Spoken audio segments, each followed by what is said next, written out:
episode 1 of the Intuitive Pathway podcast. My name is Brooke, this is my sister Julia, and we are really excited to have our first guest on today, Jennifer Landram.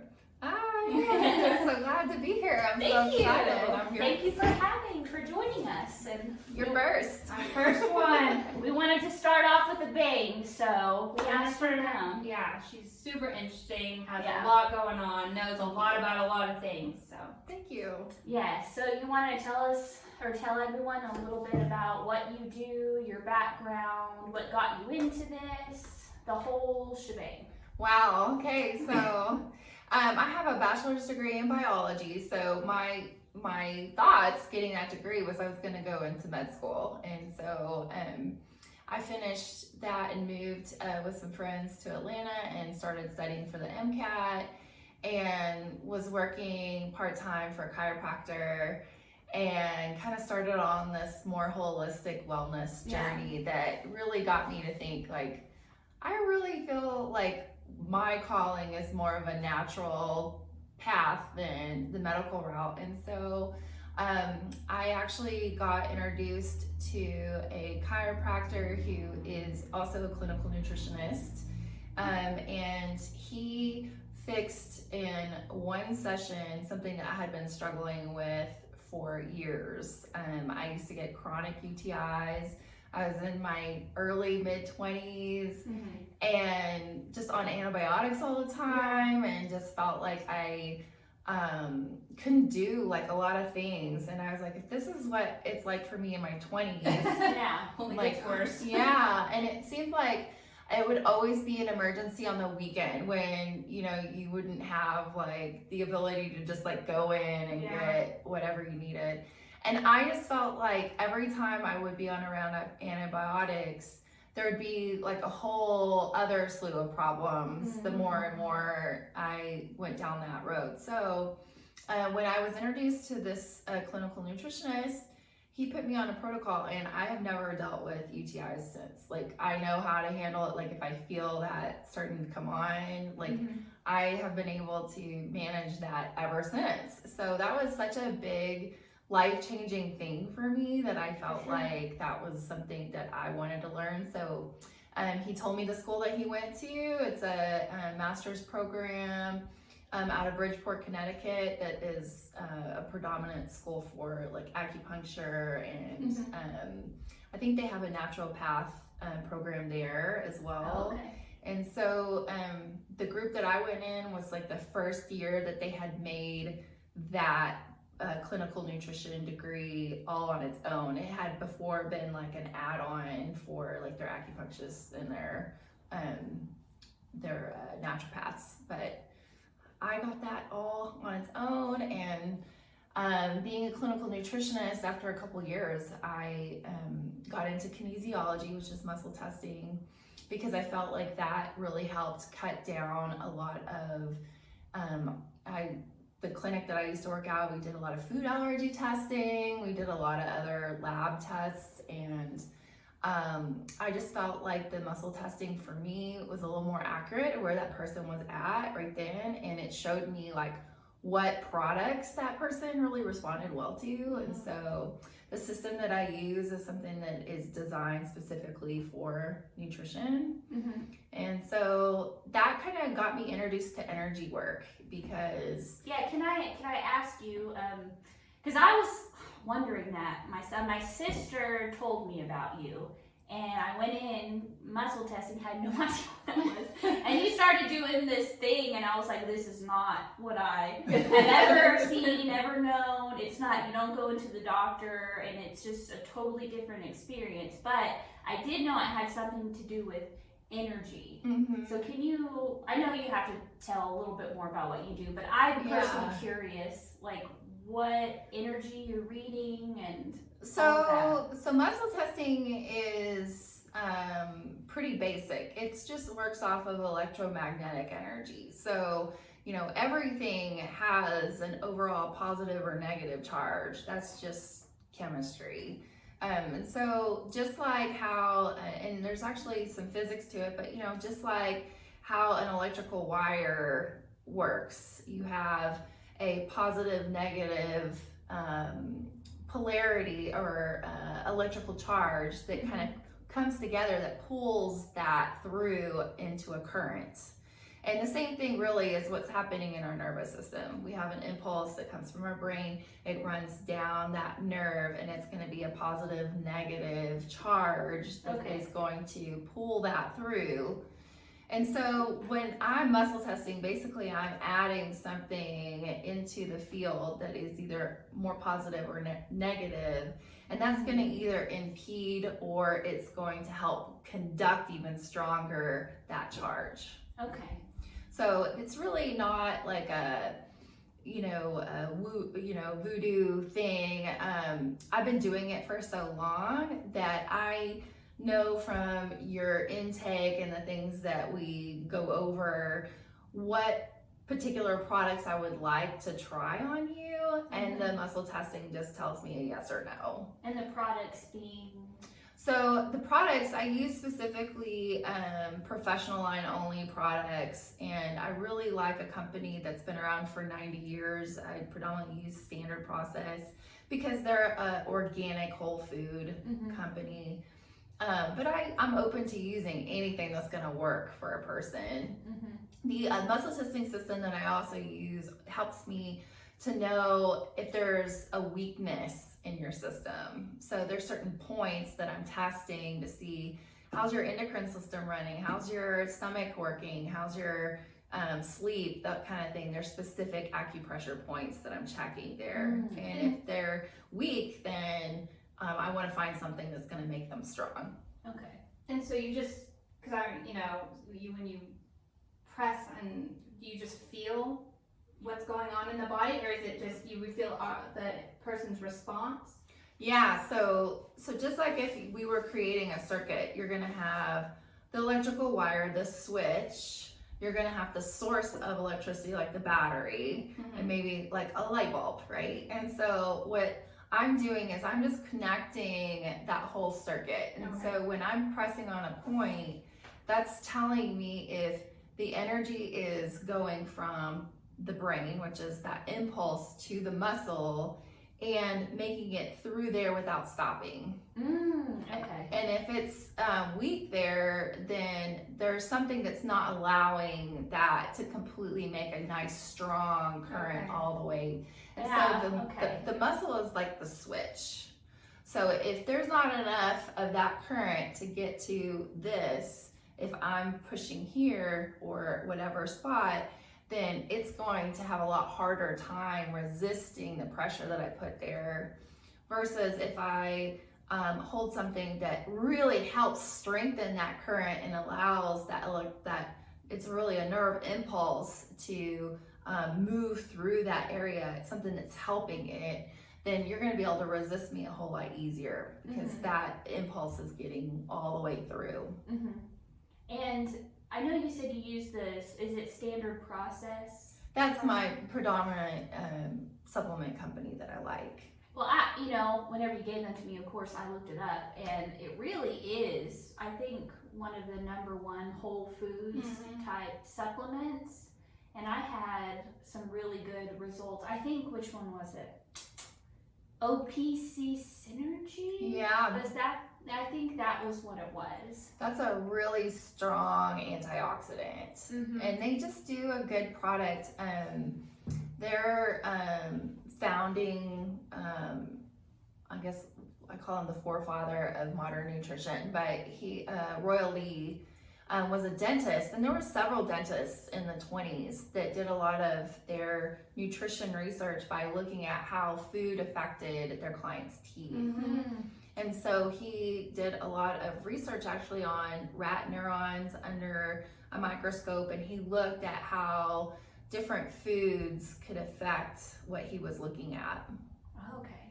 And so if somebody wanted to get the Standard Process vitamins, they can only go through you, right? Because you have to be like a clinical nutritionist, or is that they have how to it go works? through anybody that has a license, that has extensive knowledge in a anatomy, physiology, chemistry. So there, nurses can qualify for being a distributor, doctors, of course, chiropractors. But it's not just anybody. Right, yeah. Okay. No, you have to have some kind of license in health care that would qualify you. Okay. Well, sorry to get off topic. You Yeah. can get on with your background. I guess I caught something that I really wanted to ask you about. So the kinesiology got me into being more sensitive to what a person was needing and how they were responding.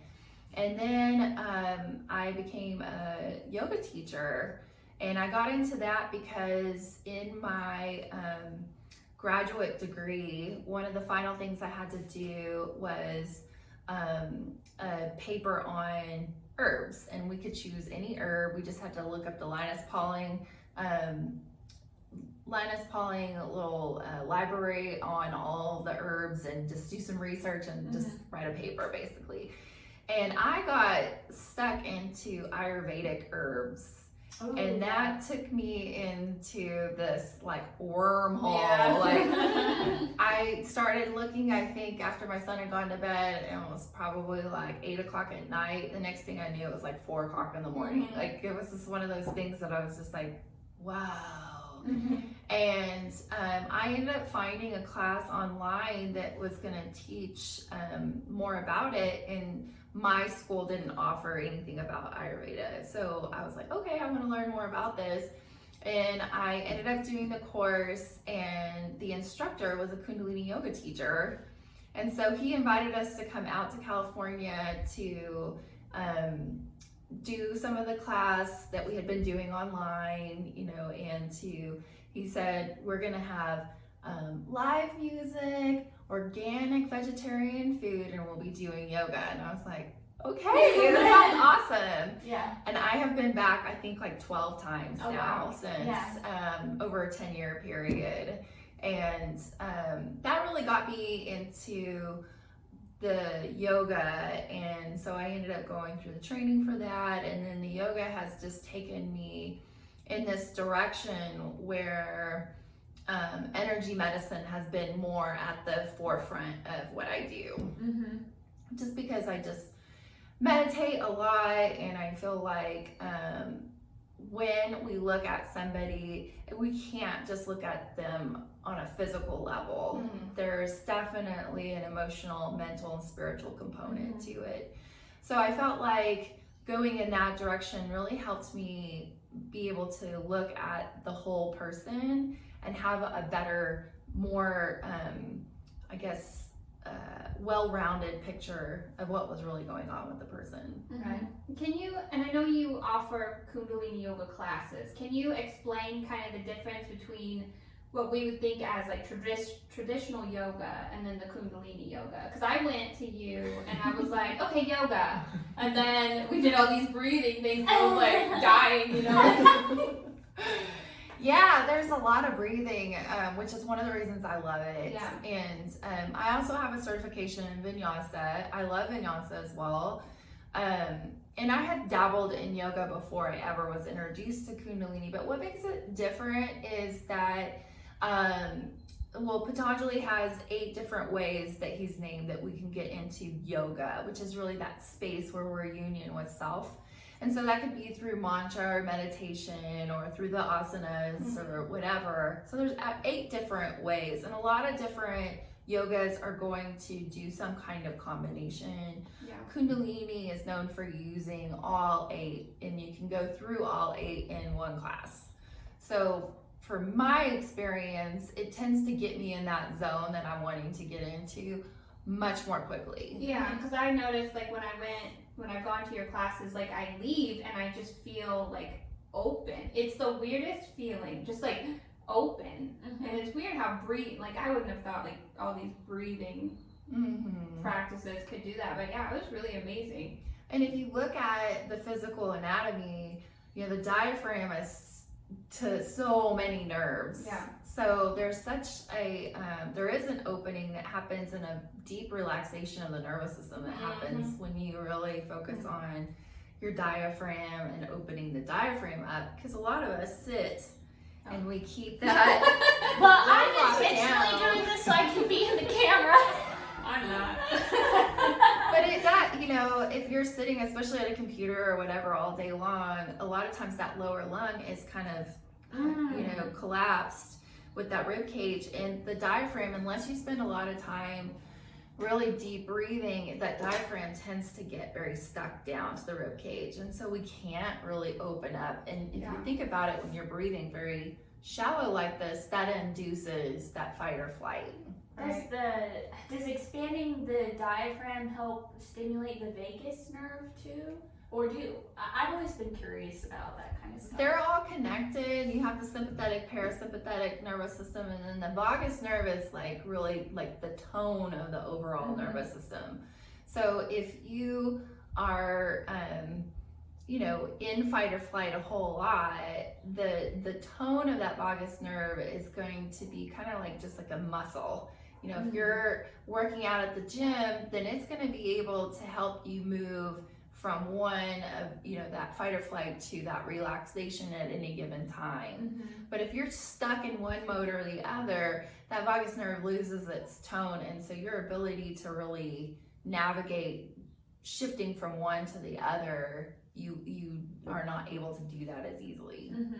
We both have to work on that. So I've been reading a lot about how when your nervous system is, in fight or flight a lot of the time, it can cause all these chronic pain symptoms or digestive issues, hormonal issues. I'm reading a book. What's his name? Dr. John Sarno. Have you heard of that? But he's a doctor that kind of figured this out in his own way and wrote a book about it. And can you talk a little bit about how that happens? I know you deal with a lot of hormonal issues and digestive issues, and the connection between that and being in fight or flight and the constant tense energy. Yes, that is something I see all the time. So I think anybody that practices this long enough, it's a reoccurring pattern that you just see in practice. So a lot of us are stuck in fight or flight mode, especially we just went through a pandemic, so kind of going through it now, war, those kind of things. But even before that, if you think about it, settlers and, all of the things that are survival, that gets us into that fight or flight mode. But I think modern day, what I see is blood sugar imbalances really trigger fight or flight the most. Over caffeinating. Caffeine is an adrenal stimulant, so it's gonna stick in that. And I've noticed it's during that time of the month for me, I can't have caffeine at all, and I don't know if there's some sort of weird tie to it, but I can't, or I will have a panic attack out of nowhere. Yes, so I would say yes. Because I'm the same way. I've never been able to handle caffeine, and I would say that I have a trauma in my history, and so I attribute it to that. It kind of throws me into that that part of my nervous system, the sympathetic nervous system that I don't like to be in. No, you can't breathe. But it's a great thing to be in if you are about to be in a fight, or you got to get out of somewhere really fast, or if you've been in an accident or something like that. It gives you what you need to try and think quickly and get out of that situation. But a lot of times people are in it, we call it predominant, your dominant sympathetic nervous system dominant. And so when that happens, then it kind of creates this pattern, this loop that is very hard to then get out of, which is probably what your book is talking about. Because what happens is you drain your adrenal glands, and the adrenals are tied so much to the rest of the hormonal system. So especially the parathyroid, which helps us to take in our minerals, that gets inhibited when our adrenals are weak. And so our ability to absorb minerals is inhibited. And so the more acidic our blood gets, because we're not able to absorb those alkaline minerals, the more we're perceived that we're in stress. And so then we just keep in this kind of route where we were perceived in stress and we just keep it going. Mm-hmm. And you mentioned the blood sugar. Yeah. So how does that work with all of this? So keeping blood sugar balanced is probably one of the first things that I learned in nutrition, and how much of a difference it makes. Because when our blood sugar is super high or super low, then you're going to have hormonal repercussions. You're going to have either insulin, or you're going to have adrenaline, cortisol produced. And so what I try to guide my clients to do is to keep that blood sugar as stable as possible, so that you're not asking hormones to be produced or to be suppressed. And if we're trying to balance overall hormones, if we're looking like at your testosterone, estrogen, progesterone, things like that, your blood sugar can greatly impact that. So can you say how, and I know it's a lot, but yeah, so when you're producing cortisol, that stress hormone, it's going to suppress your progesterone, which is a relaxation hormone. Okay. And the same for men, for testosterone. These are fertility hormones. So if you think about it, nature kind of set us up to, when we are relaxed, to be more fertile. Right. Oh, really? So I guess that makes sense. Yeah. So it doesn't make sense actually to want to have your stress hormones, those fight or flight hormones, to be high at the same time as like your testosterone. You don't want to be having children when there's like a huge bad thing. Well, the nervous system is just, if you think about it, this is where I tend to see a lot of men with like the rage issues, is like they've been taking a lot of testosterone, but their stress level is super high. And nature kind of set it up to where those are not supposed to be high together. Okay. So we just look at, if we're just looking at the person, we're like, oh, you just need to get your stress under control, and then let's give you a big old dose of testosterone.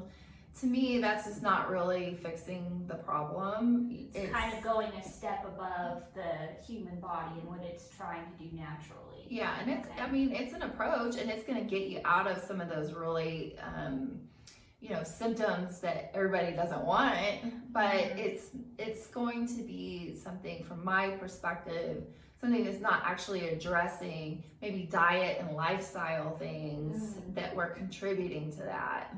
Okay. So just one more thing I feel like is really important about blood sugar is eating patterns. I think a lot of people, we talk about intermittent fasting, and that does work for a lot of people. But what I have noticed with people that go really long periods of time without eating, they're actually asking adrenaline to help their blood sugar not bottom out. So anytime you have gone really over that 5-hour period without eating, you're running on adrenaline. So if you're somebody that deals with anxiety, a lot of times it's because you're not eating frequently enough. And so you've got a big old dose of adrenaline, and now you're in fight or flight mode. Right. And that's really what your anxiety is. So how would you say people could balance their blood sugar without going, and not to say intermittent fasting isn't for some people, but if you don't want to go that route, how would you balance blood sugar without doing that? So the easiest, simplest way is don't skip breakfast. And a lot of people that are doing this, they're not going to be hungry in the morning, because when you have adrenaline, cortisol going, it shuts down digestion. That's not something that you're going to be concerned about if you're running from a tiger. Right. Yeah. So don't skip breakfast, and then eat pretty small, regular meals. I'm guilty of it too. When I get really busy, I can go almost all day long without eating, but by the time I do finally sit down to eat, it's like I've gone way beyond, and I'll have some of that anxiousness or a little bit of cortisol. And so what I've noticed for myself is, if I do this, I don't look as trim as I do if I eat the small frequent meals, because if I'm eating small frequent meals, my body is trying to burn that up. And so my metabolism is going pretty good, and I tend to keep a lot less body fat on. Mm-hmm. If I have that adrenaline cortisol going, cortisol keeps fat on, especially around belly, mid-thigh area. And so I've got that influence going, and I also feel like my metabolism slows because my body doesn't know when I'm going to eat again. I go way too long without eating, so it's going to slow down to try and reserve what I'm giving it. So for me, especially like if I'm getting into like swimsuit season or whatever, which now is like the time that I usually do my little spring cleanse Our thing. spring haul. Yeah, it's like get right back on it because especially during the winter and Christmas break and all of that, I tend to just give myself some time to just like do whatever is going to happen and not be super crazy about my diet. But I like to refocus twice a year, and that really gets me back on track, and it gets me to some of these little habits that tend to creep in. I get those cleaned up, and then I feel really great and I look wonderful, and then I go into vacation mode. So maybe it was like a year ago, I was feeling terrible. I've been to you and I was just feeling terrible, like brain fog, and you figured out it was my blood sugar. And so my sister sent me some information on the Carnivore Diet. And because I'm someone, I don't do well with just have a little bit of this or just have a little bit of this if it suits you, because then I just have a little more and a little more.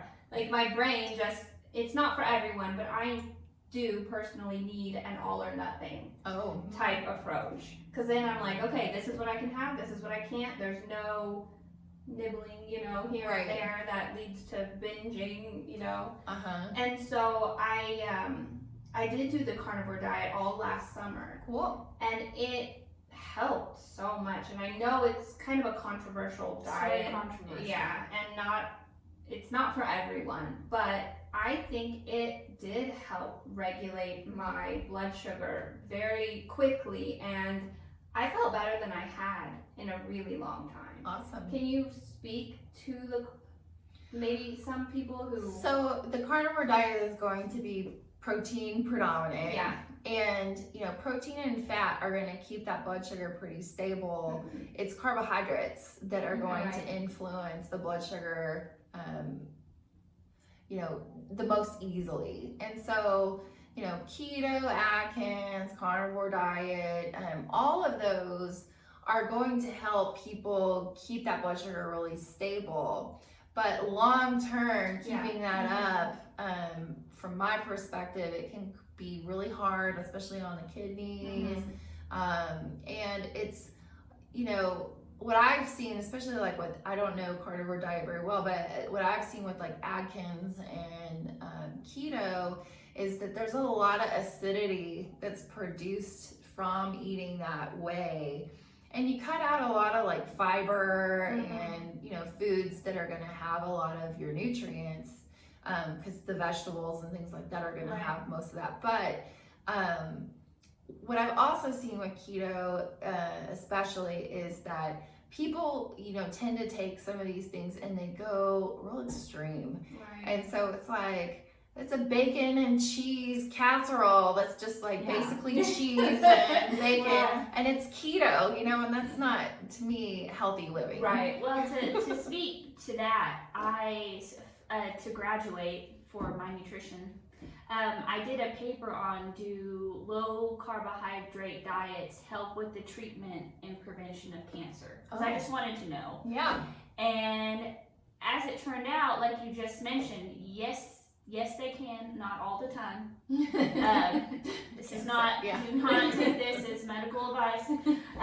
But what it did say, almost more importantly than the low carbohydrate diet itself, was what type of keto or fat diet you were doing. So, it depends on the fat distribution, basically, and what kind of fats you're eating, too. Because you can't just go all in sometimes. Like, well, I'm going to eat all bacon, and that's going to do the trick. Yeah. It could be more like a Mediterranean keto some things where you're including more organic fish, not bad fish. Mm-hmm. And so you adjust it in a more healthier way. So I understand what you're talking about. Yeah, and the reason why some people have found that it helps with cancer is because it cuts down on the sugar available. Right, and that's one thing that I learned through this is I quit my sugar, like it was about a week and I had some intense sugar cravings at first. I was like, I had to Switch throw it. over is hard. I had to throw it all out of the house because I was just like ravenous. But once that week was over, I haven't eaten sugar hardly at all since. I went off the carnivore, but that was in my mind because I felt like it was the sugar that was wreaking havoc on me. Yes, I agree. People that have horrible inflammation and pain in their physical body, a lot of times it's too much sugar.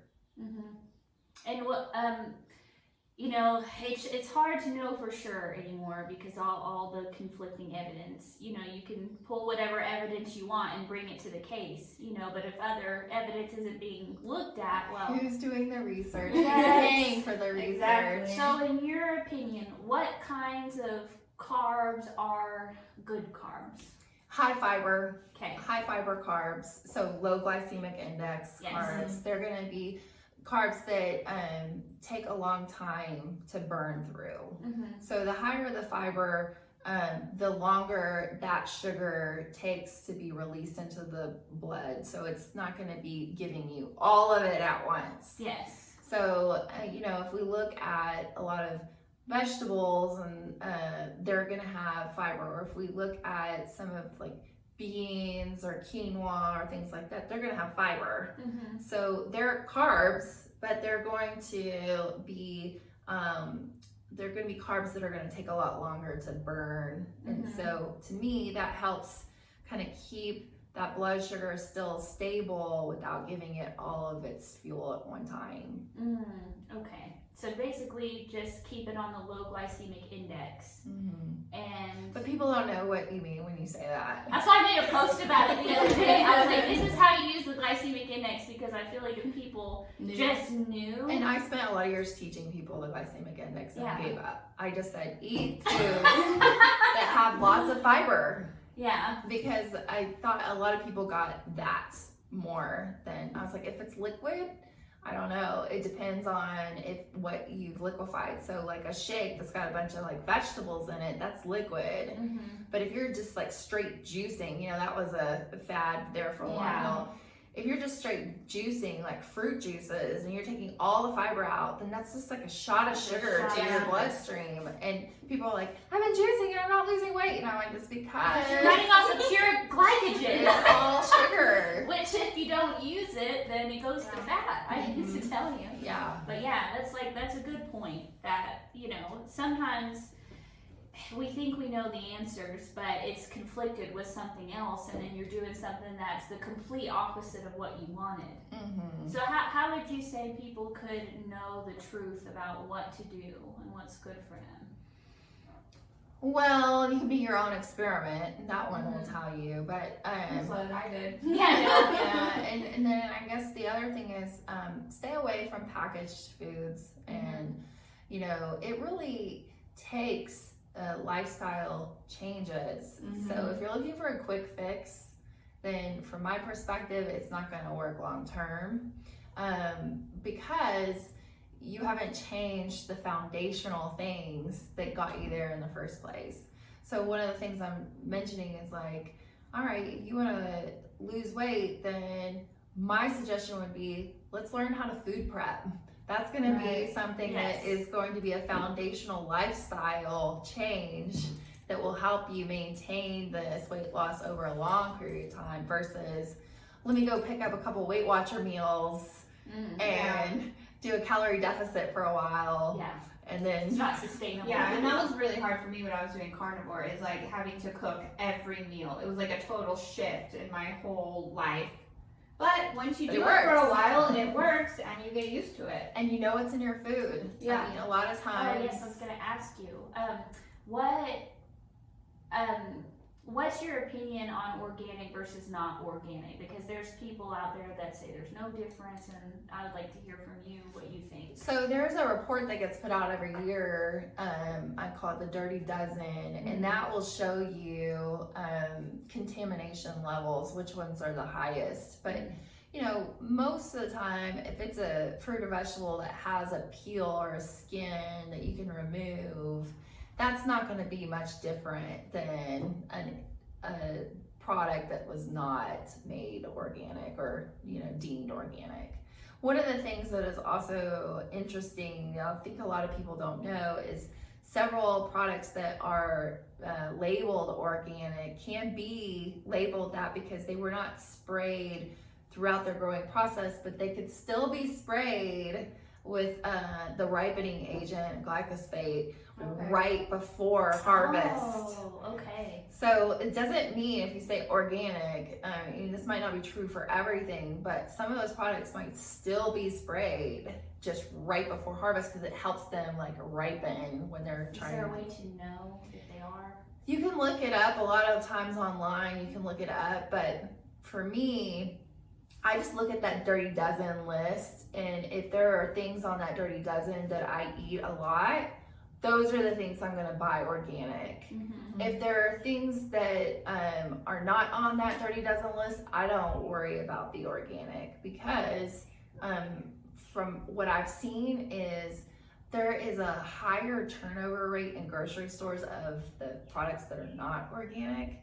So if I was to buy like a celery or that's organic and not organic, the organic celery has been sitting in the store usually a lot longer than the one that's not organic. So I also kind of weigh in how fresh that food is as well. And you know, you can soak it all in vinegar and it will remove a lot of that. What about nutrient content? Because I have read that there can be more of a higher nutrient content in organic produce because the soil is better kept. Yeah. Is any truth to that? Yeah, I would agree with that. But then again, if it sits in your refrigerator for 2 weeks, it's not really going to matter. You're going to get diseases anyway. I saw this meme the other day. It was hilarious. It said something like, we don't throw our leftovers away. We store them in our refrigerator for 2 weeks and then throw them away. Sorry, I just have this one thing. It relates to the nervous system and the cortisol and the trauma and all manifesting. So I've been reading a lot about this because it's personal to me, obviously. And so can you explain a little bit about how, because I was reading a lot about how it's like nervous system dysregulation that causes these things. And so through all my reading and my own rabbit holes I've been through, I've kind of carved out a path, and it's, you know, first diet, because your body, when you're in this state, like especially childhood trauma, and you know, and then maybe other traumas throughout your life, they just kind of compound on top of each other, and it causes this nervous system dysregulation, which causes all these other symptoms. So the other symptoms meaning so like with PCOS, I'm pretty sure that's what I'm dealing with. And so my first way to deal with it was diet. And then meditation. I've been doing a lot of meditations to kind of relax my nervous system and get it back into a normal, you know, way of being. Because I noticed anytime I would get like overly stressed, I would break out in a rash. And then I would get brain fog for a week, and my digestion would be off. Even, you know, not even really bad stress. If I would, you know, notice. Have a paper due at school. Yeah, like last summer I had a paper due, and I got so stressed about it, I broke out in an eczema rash, and it was just horrible. And so, you know, I've been trying, and it's like my body, last summer when I did the carnivore, responded really well. And it was like, that was the first step. It's like my body needed that food, that nutrition, the lack of sugar or whatever it was to start healing. Right. And so for people, because I know a lot of women right now especially are having really bad hormonal problems. It does seem like a lot every more. woman I talked to recently has some sort of hormonal imbalance, it seems like. And so is there something to that when you change your diet? You know, because not everybody needs a diet change. Not everybody needs this. But for those that do, is there something to that? You know, allowing your body the foods it needs to start healing. Mm-hmm. Sorry, that was long-winded, but I hope you understand what I'm saying. So what I have found as far as the way I approach hormonal imbalances is yes, you got to have that blood sugar stable, because otherwise we're going to be chasing your hormones when they're at a peak or at a big lull. And so the more we can keep the blood sugar stable, the more we're not producing hormones that are coming from those peaks and valleys. And I'm able to get a better idea of where your levels really are. Right. And then what you mentioned was stress. And so that's going to be one of the biggest things that throws our hormones off. Because like I mentioned in the beginning, when you have high stress levels, then you're going to have higher cortisol and adrenaline, and there will be an entire endocrine response to that. Okay. Well, and I can speak to that because I think I went and saw you, and I was like an anxiety-ridden wreck, and I was just going through a lot of personal stuff. Yeah. And I think I had gotten so used to having anxiety and being depressed, I didn't know how bad it was until I took an online depression test, and it said I was like severely depressed. And I was like, oh my gosh. But the whole time, remember, I think my hormones are messed up. I think my hormones are messed up. And it turned out that unless I fixed my stress and personal life, my hormones didn't get fixed. Right. So I don't know if that has to, you can speak more to that, but. Yeah, exactly. So you have to address the level of stress that you're able to manage. And so if you're not able to manage your stress, then that's going to require lifestyle changes. Right. And then once the blood sugar is stabilized and we know what's going on, what you mentioned was you get stressed out, then you have this big breakout. So from my perspective, there's a whole lot going on in the digestive system. So when you balance blood sugar, a lot of times that flora will come back into balance. But if you've ever had like a history of yeast issues, then you're going to have a big old bloom when you're stressed because you produce adrenaline. Adrenaline takes sugar storages and dumps it back into the bloodstream. So whether you ate sugar or not, you're gonna have a big old dose of sugar from that adrenaline, and that's gonna let all that fungus, yeast bloom. And usually it comes out in the skin. Yeah, because that's when I was being really strict with my diet. No sugar, no anything except for the meat. And so I was like, what's going on? And then I was like, oh yeah, I got like super stressed out. And the stress gives you a big old dose of sugar. Because if you're on fight or flight, you're not trying to eat a meal before you're gonna go take off. The body gets a big old dose of sugar from that adrenaline, converting your storages into fuel. And so you're throwing your whole biome off again. So when I look at women today, when we're overtired, so that's going to be stress hormones. A lot of times I have seen many women maintaining their weight through what they call intermittent fasting, but I'm going to just call it what it is, and that is starving. And number 3 is, too much caffeine, because we are tired, especially if you have little kids. Like, you're not getting much sleep, and then you're trying to do like your normal life, 9 to 5 on top of all of that, then we'll just get through it with caffeine. And that's going to induce even more of that adrenal cortisol levels. So what I've noticed with women, after they're turned 35, our progesterone levels tend to start naturally declining. And then if you put stress on top of that, you're going to have pretty low progesterone for most women. And a lot of us are going to be estrogen dominant, which means that estrogen tends to stay high. And that's going to be because A lot of us have been on birth control, which is estrogen, for many years.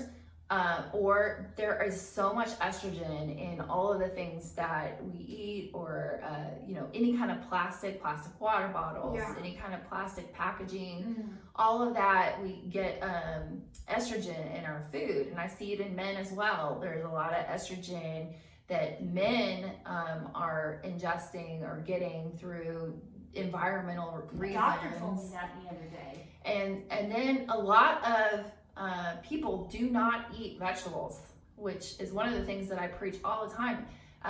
Cruciferous type vegetables, or at least Brussels sprouts, kale, things like that, can actually help remove some of that excess estrogen.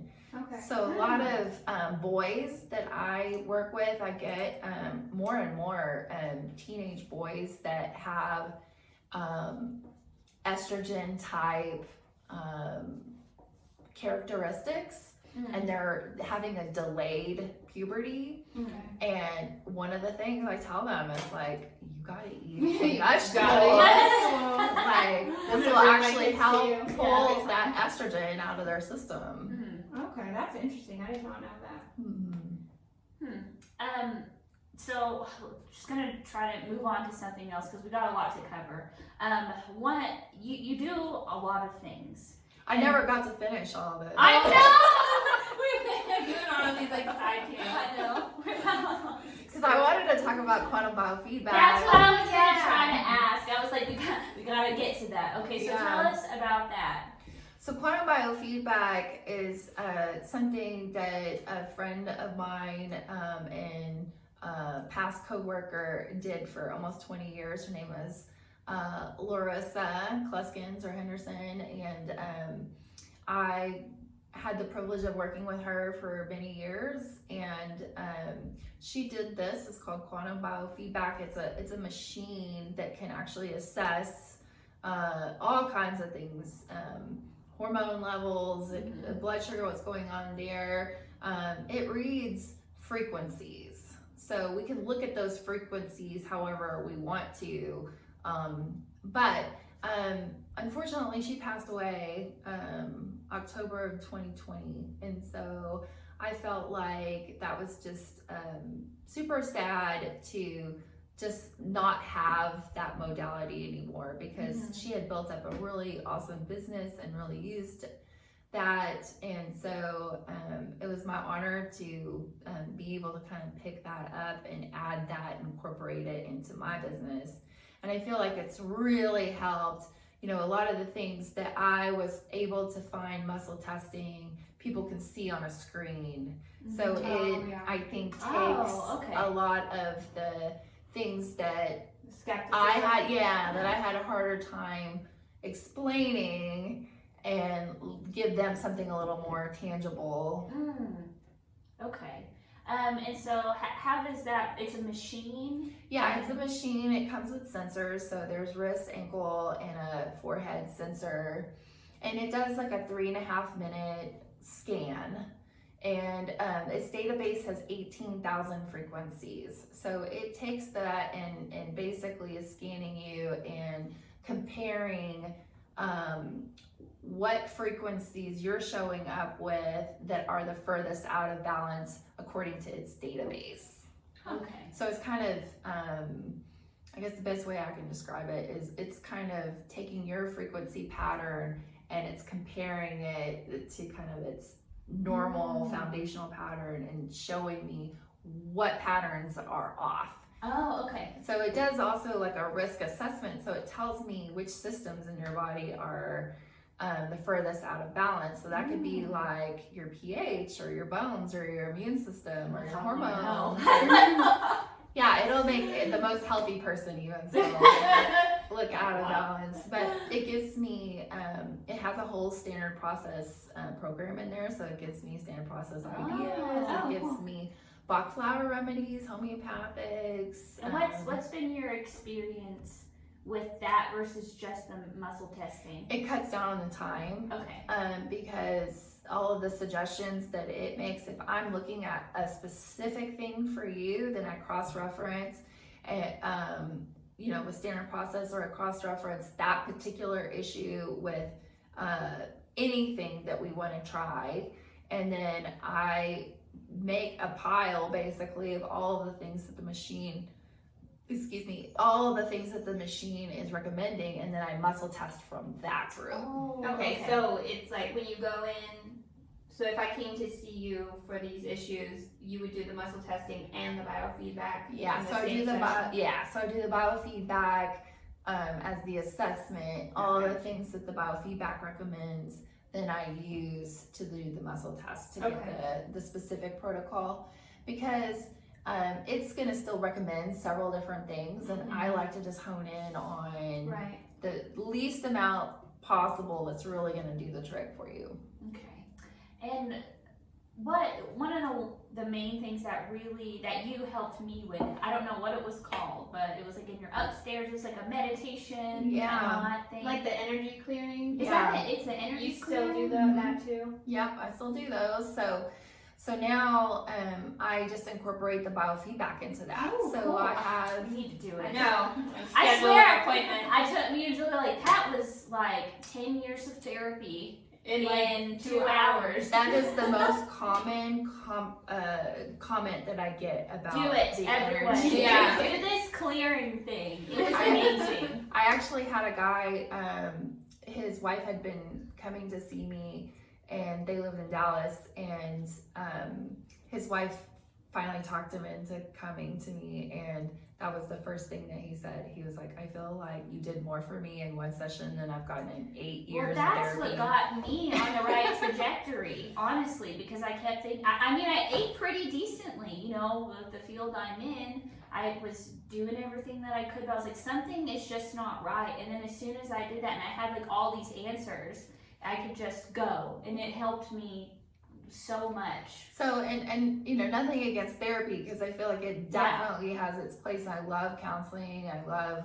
I have many friends that are psychologists and psychotherapists, counselors.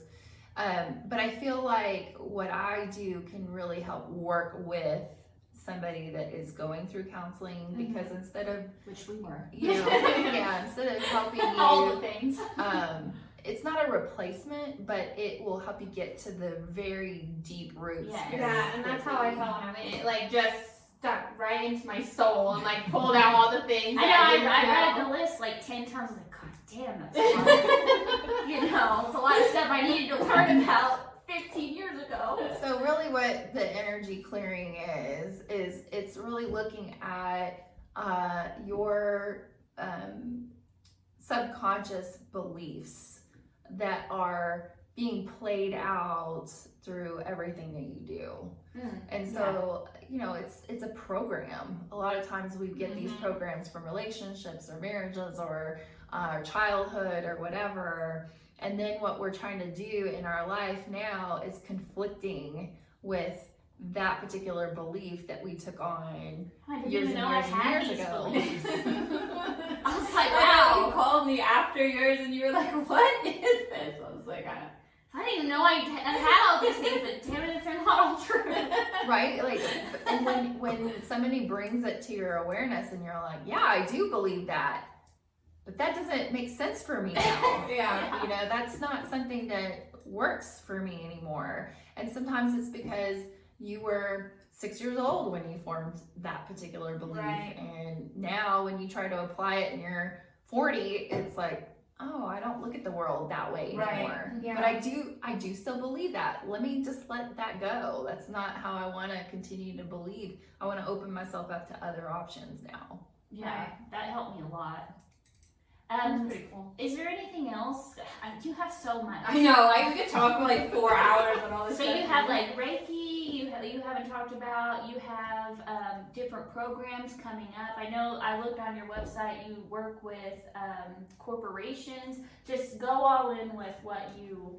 Yeah, so I love working with businesses that are looking for an alternative or a support to help cut their health insurance costs. Oh, good point. I didn't look at it that way. So I do that as far as kind of giving them some general nutritional information, and I give my clients all the time. And a lot of times we do that in like a luncheon format. So some of the foods that I recommend, things like that, will make like a meal that is for the employees. And then sometimes some groups have hired me to do like a weight loss challenge. Yeah. And Okay. so I've kind of taken the group through like I do a lot of group cleanses. And so the cleanse that I enjoy is one that I've done for 10 plus years, except for when I was pregnant and breastfeeding. And I do them about twice a year. And they're basically like just a system reboot. They help get your digestive tract back balanced. It helps liver, gallbladder, flush. It helps clean the blood, the lymph, you know, things like that. And basically all it is herbs and nutrients that will kind of focus on detoxification. But what my dream is that I want to continue to move forward into more is a school. I've really That would be cool. been I will sign up. Me too. You have your first 2 pupils. Yeah. I've been dreaming this in for a long time. Oh. The teacher's training for yoga, I went through a process of trying to have my own yoga teacher's training here. And we did hold one.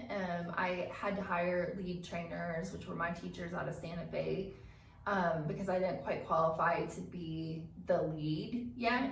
And now that I've had time, Tracy Mahan, acupuncturist here in town, her and I have been holding these kind of full moon yoga / group acupuncture / sound therapy classes. Yeah, I went to one a couple of years ago. And they've been so much fun. Yeah, it was a lot of fun. And we've really enjoyed that. So what we have done so far this year, we're going to continue to do, is we're going to pair things that we feel like people should know. Like things, I like to call it like a map to self.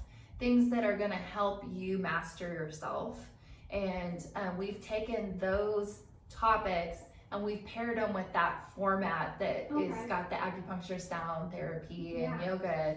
And so we felt like that was better than like a board and chalkboard and things like that. Because now learning in the yoga style format for so long, I don't learn well with, you know, writing it out and taking it in that way. Like, my body needs to be moving. I need to breathe. That's most of us. Yeah. So the format for learning for me, it just takes it into a much deeper level right away. So we had a workshop in January that is called the 10 Bodies of Energy, and we mixed that with art, and that was interesting. It was you know, kind of a way, I felt like it was like us creating our own QR code to ourselves. Because we went through every single of the 10 bodies of energy, and then really kind of drew it out for ourselves, what that looks like for us, so we could kind of learn where we were at, and then we learned a lot of tools of where to go. And so then we just finished another workshop for teens. That's something that'll be really good. Yeah. To get a head start. Yeah. Don't get to be in your 30s trying to figure stuff out. Well, you know, talking about hormonal balance, you know, blood sugar was something that we talked about with the teens. That's good. And then power struggles, you know, when teens are getting more and more where they have that independence, but they also have to look at responsibility, accountability, having some integrity, you know, things that I feel like I've spent a lot of time and money and energy with my son, and learning things. He just turned 14, learning things on, you know, how to undo maybe some patterns that were in my family, and learning some healthier, more functional patterns. And I just felt like I wanted to hold space for our community to have something yearly. I felt like, and so we call that kind of a rites of passage. Like, okay, you're a teen, as you go into adulthood, these are the things that I feel like would be really beneficial for you to know. Right. Is there a way for people to just, is it on your website, all of this stuff? Okay. I post everything. Mostly I post it on my Facebook. Okay. So the Facebook page, Enlightened Health, gets all of the events. What about for people like me who don't have social media? Is it on your website as well? These events are not. Okay. So that's a good question. What about Instagram? Are you on? I don't have. The only thing I have is Twitter. Yeah, so I'll have to figure out how to. And I'm sure Make I'm it one more of the accessible. only people You that could- don't have Facebook. You could and do, stuff. she has mail, you could do one of those like MailChimps where you mail those things through email to people. Yeah, I just feel like nobody ever opens those, and I spent so long trying to make those emails. But our next class that's coming up, I'm really excited about.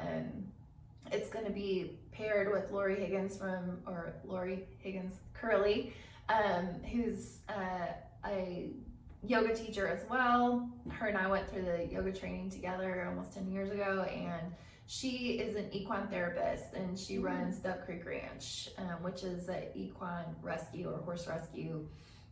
And I just love what she does, and I love the mission that she has there at Dove Creek, of rehabilitating horses. And so the upcoming workshop that we have at the end of April is where Tracy and I have paired with Lori Curley, who is also a Kundalini yoga teacher. We went through training together, and she's an equine therapist, and she's the owner of Dove Creek Ranch, which is just outside of Canyon. And it is a beautiful horse rescue that has an awesome mission that I love about rehabilitating horses. And she does amazing work with the horses, and she is somebody that I've gone to a lot when I need counseling, because the horses have really been amazing healers. I grew up with horses, and we're talking about nervous system regulation. Horses are a great way to regulate the nervous system. What is it about? Yeah. That.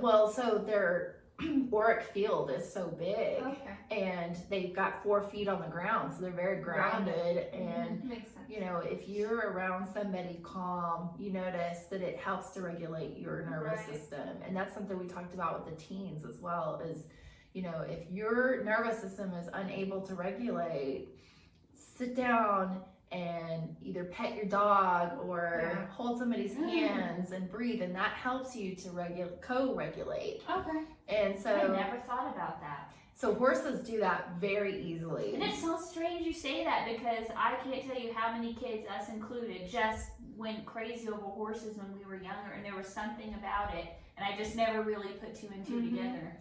Yeah, now I'm at the point where when I get there, I just start crying. Yes! And it happens every single time, but I'll just yawn and yawn and yawn, because it's like so much tension in my nervous system is just releasing just from being around them. So her and Tracy and I have paired together for what I call my life's work. It's a body of teachings that I call the Compassionate Warrior, and it's all for conflict resolution. So it helps you to look at internal conflict and how you're projecting that conflict into all of your relationships, and how to go about neutralizing and resolving that. So But I'm perfect. Of course you don't do that. I don't do anything. Well, I mean, we all have the conflict of ego versus higher self. So that just right there, or balancing the feminine, masculine. We all have duality within ourselves, the child within, the adult self. Those kinds of things are things that we'll look at in the workshop. And so the horses are going to help us look at some of that, especially with boundaries. Because if you're trying to resolve conflict, boundaries is going to be a part of that. So this Tough one for me. Yeah, so this workshop is like a full day workshop, and there'll be so many things in that. Horses, we're going to go out at the ranch and do some things out in nature. We're gonna do breathing, yoga, acupuncture. So it'll be a really full day, but you'll just get a ton out of that. So it's like a full day of doing all these things. It's from 1 to 6. So. Wow. Okay. What else do you have going on? I know you are these all the workshops that you have going on? We have actually one workshop planned for every month. Okay. And so when we were talking about the school, the format that we decided was instead of just calling it a school and having people sign up for the whole year's worth of stuff, we just made modules, and that way people can just come to whichever one speaks to them. Wow. But it's still considered a school because we are teaching, and all of the teachings that we have in our format all kind of are umbrellaed under what I call map to self or self-healing. That's kind of what I was trying to think. I wasn't sure the layout of it or how. How would people sign up for these workshops? So the upcoming workshop, the easiest way is just to text or message me. Okay. Which I guess we'll have that information. Yeah, we can post that. Yeah, we're gonna link everything below. Jennifer has so much stuff, so whatever she wants to link below, we're gonna link it all because she's just so knowledgeable. There's so many things, so we can't talk about it all here. So well, and I feel like a lot of these things are things that I've learned and practiced for my own healing. And so I feel like what happens is as I get more and more clients over the years, these things that I've learned for myself, I'm teaching them. So now I felt like instead of just teaching one person here and one person there, I'd rather have a group that I'm all telling the same thing at one time. So you found that you like group teaching a little bit more? Yeah, I feel a lot more effective, and I feel like the group energy, you know, they're all teaching each other as well. Yeah. I get just as much out of that as well as, you know, I'm sharing my things that, you know, we're kind of coordinating with.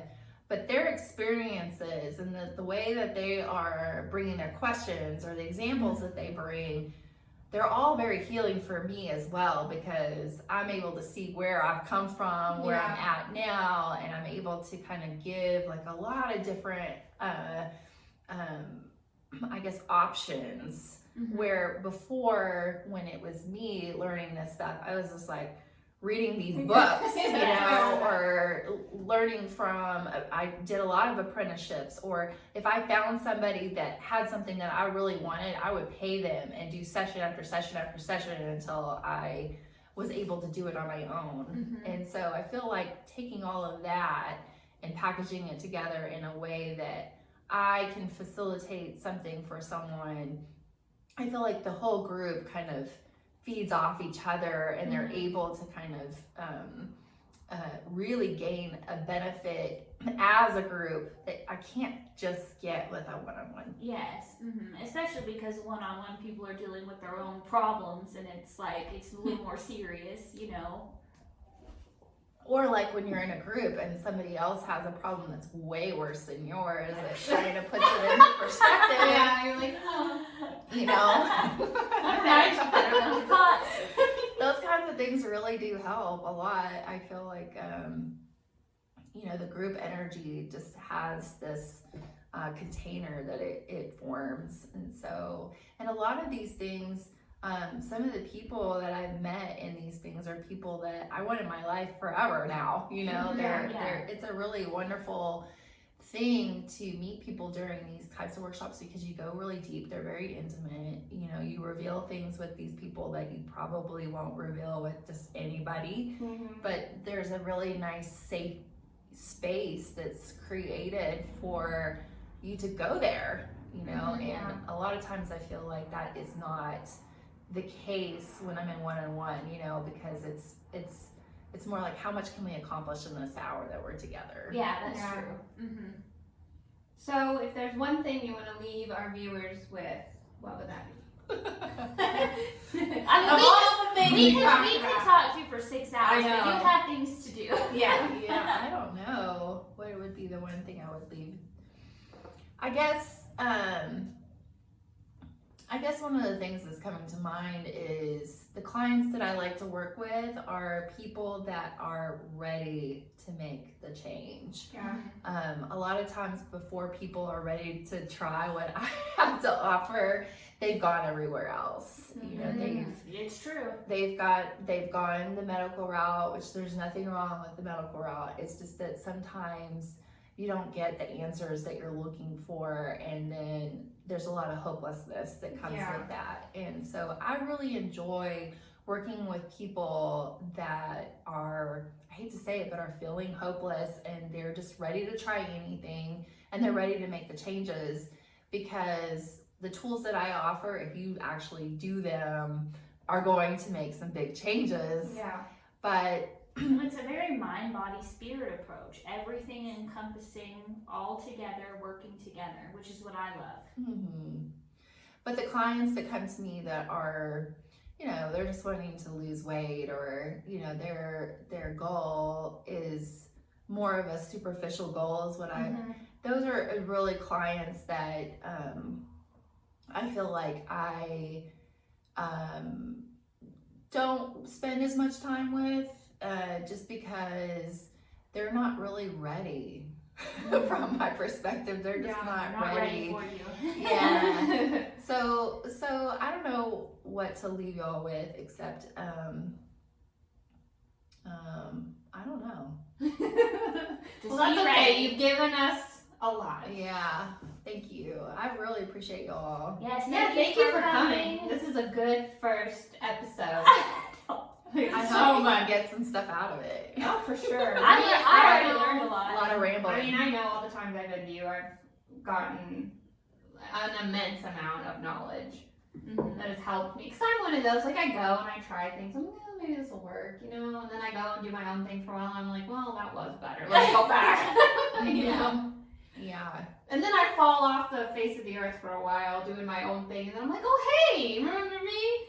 And it's nice to have the safety net when you need it. For sure. Yeah, that's how I feel too. I do the same thing. You know, I have my own teachers and my own people that I go to, and we have a beautiful healing community here. Yeah, and that's one thing, like, by going, because through massage, I kind of got introduced to a different sort of people than I was ever around before, you know, more, I don't quote, spiritual type people. And then that's how I came to find you, and then through, like, going to your yoga stuff, I met other people that were, like, different than other people I met, and I was like, I didn't even know these people existed around here. It's, like, so different and so nice. It is. So, like, refreshing. You're like, oh, my people, like. Yeah, I had a friend from Santa Fe come, and they were like, this is the new Sedona.